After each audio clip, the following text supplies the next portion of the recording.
Naging sentro ng usap-usapan online si Vice Ganda matapos niyang patulan ng ilang toxic fans ni Caprice Cayetano at Lela Ford. Kasunod ito ng guesting ng dalawang bagong big winners ng Pinoy Big Brother sa It's Showtime, kung saan nagbigay si Vice ng paalala tungkol sa negativity at toxic behavior ng ilang fans sa social media. Ang insidente ay nagbukas ng diskusyon tungkol sa tamang suporta sa mga idols at kung paano umiikot ang fan culture sa digital age. The Philippines Showbiz List presents Vice Ganda versus fans ni Caprice Cayetano at Lela Ford. Caprice and Lela's It's Showtime guesting. Nagsimula ang usapin sa episode ng It's Showtime nitong March 6, 2026 kung saan bumisita sina Lela Ford at Caprice Cayetano bilang mga PBB Celebrity Collab Edition 2.0 Big Winners. Dito masaya nilang ibinahagi ang kanilang excitement sa pagkapanalo, nagbahagi ng highlights mula sa loob ng bahay ni Kuya at nagpasalamat sa kanilang mga taga-suporta. Sina Caprice at Lela ay lumahok sa segment na Laro-Laro Pick kung saan ipinakita ni Lela ang kanyang mixed emotions sa pamamagitan ng symbolic color na rainbow, samantalang pinili ni Caprice ang red bilang representasyon ng saya at pagmamahal. Isa sa nakakatawang bahagi ng programa ay nang magsimula ng tanungin Vice ang dalawa para sa laro. Nang tawagin ni Vice ang pangalan ni Lela, sinabihan niya ito ng good luck at biglang humirit na tama ang naging sagot nito. Natawa na lamang si Lela at maging ilang host dahil sa hindi pa nga na ipapakita ang larawan na dapat niyang hulaan ay tama na agad ito. Pabirong pinaliwanag naman ni Vice na natakot kasi siyang tanggalin si Lela dahil sa ina nitong si Carla Estrada. Papagalitan at aawayin daw kasi siya nito. Nagtawanan ang lahat sa studio sa naging hirit ni Vice at tinuloy ang tanong kung saan hindi nahulaan ni Lela ang nasa larawang pinakita na si Freddy Aguilar. Samantala, sa pagsalang naman ni Caprice ay panay ang kanyang tili, kaya pabirong sinabihan siya ni Vice kung may rides ba daw. At habang tinatanong sa kanya kung sino ang isang partikular na tao, nagulat at napatawa si Caprice. Ang nasa larawan ay si April Boy Regino at tila hindi niya ito alam at nag-iisip kaya napasagot na lamang siya ng "Oh my God." Natatawang tinukoy naman ni Vong Navarro ang sagot ni Caprice bilang tama. Hindi ito kinontra ni Vice at inulit na tama ang naging sagot ni Caprice.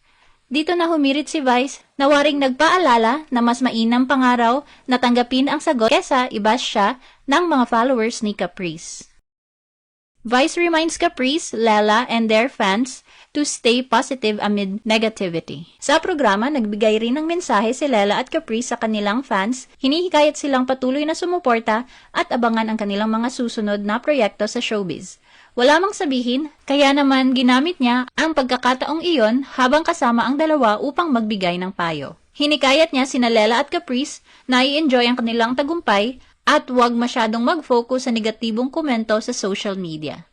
Binanggit ni Vice na bilang bagong big winners, mas mainam na maging positibo at huwag hayaang makaapekto ang toxic reactions sa kanilang pagganap at personal na karera.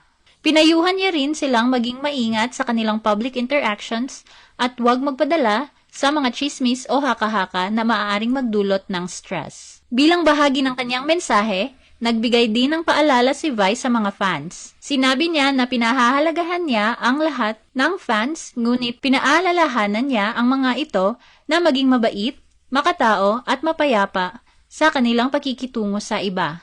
Ipinunto niya na ang suporta sa mga iniidolo ay dapat magdulot ng saya at positibong karanasan, hindi sakit ng ulo o abala sa kanilang mga idols. Ipinaliwanag niya na kapag nagpakita ng masyadong bastos o nakakatawang panukso ang fans, hindi sila ang nadadamay, kundi ang kanilang iniidolo at nagkakaroon ng hirap sa pakikisalamuha sa ibang tao.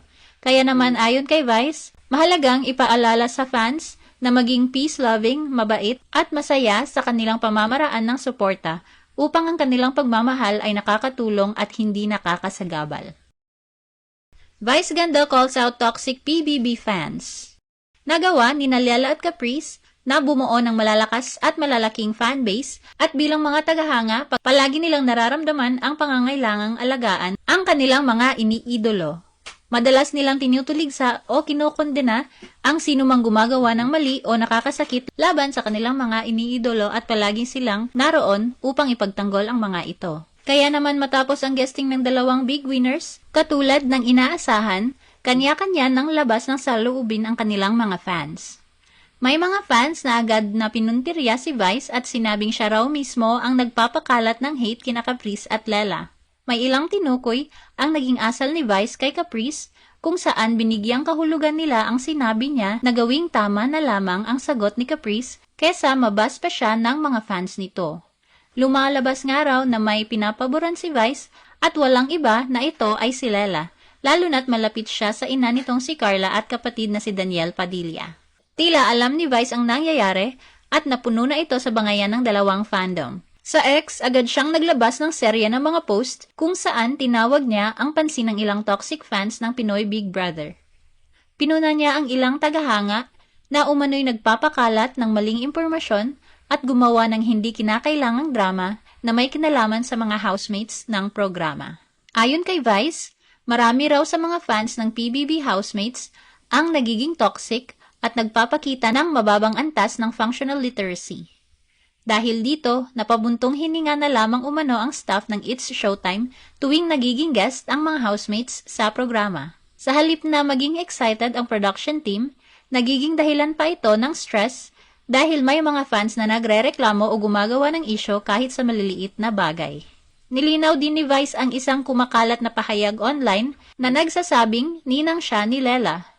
Mariin niya itong itinanggi at sinabi na hindi niya nga raw alam kung nabinyagan na nga ba si Lela. Para kay Vice, isa lamang itong gawa-gawang chismis na kumalat sa internet. Dahil dito pinayuhan niya ang mga taong nagkakalat ng maling impormasyon na magbasa at mag-aral upang maging mas matalino at hindi basta nagpapakalat ng hindi verified na balita. Maraming netizens at taga-subaybay ng PBB ang nagkomento tungkol sa post ni Vice. May ilan na nagulat at na-offend sa kanyang pahayag, ngunit marami rin ang sumang-ayon at pumuri sa pagiging prangka at sa pagtutok niya sa toxicity sa fan culture. Binanggit ng ilang netizens na malinaw na pinapakita ng mga sobrang negatibong reaksyon sa post ni Vice kung bakit kailangan talagang paalalahanan ang ilang fans tungkol sa sobrang reaksyon at paninira online. Samantala, hindi ito ang unang pagkakataon na pinatulan ni Vice ang toxicity ng ilang fans sa social media. Sa nakaraan, madalas niyang pinaaalahanan ang publiko na maging responsable sa pakikisalamuha sa online world, lalo na sa mga reality show na may mga kabataang kalahok. Nauna na niyang binanggit na wala namang problema sa housemates na kanilang nakakasalamuha sa programa.